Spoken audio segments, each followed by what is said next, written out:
Қайырлы күн, баршаңызға сәлем. Бүгін осындай сүзбелі бәліш дайындаймыз. Бір жасағаннан керемет болып шығады. Менімен бірге жасап көріңіздер.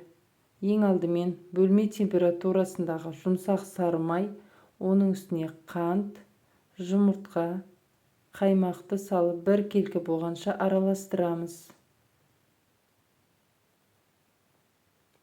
Оның үстіне қамыр қопсытқышты салып, електен аз-аздан сала отырып араластырамыз. Басында осылай шанышқының көмегімен араластырып, сосын қолымызбен илейміз. Көп илеудің қажеті жоқ, бізге біріксе болды. Енді нанымызды 10 минутқа тоңазытқышқа тындырып қоямыз.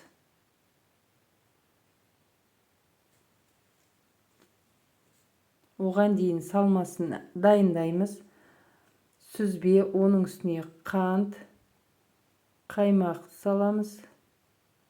Жұмыртқа салып, барлығын бір келкі болғанша блендермен езіп шығамыз.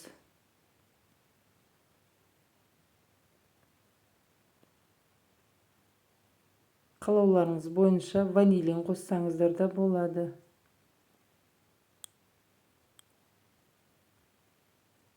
Міне бізде осындай бір келкі салма дайын болды. Енді формамызды дайындаймыз. Астына пергамент қағаз төседім. Жанын майлап, нанымызды осылай жайып шығамыз. Өте жұмсақ болғандықтан қолымызбен оңай жайлады. Жан-жағын бортиктарын жасаймыз. Қатты қалың қылып жасаудың қажеті жоқ, өйткені қамырымыз көтеріледі. Осылай салмасын құямыз. 170 градуста 30 минут пісіреміз. Біздің сүзбелі бәлішіміз пісті.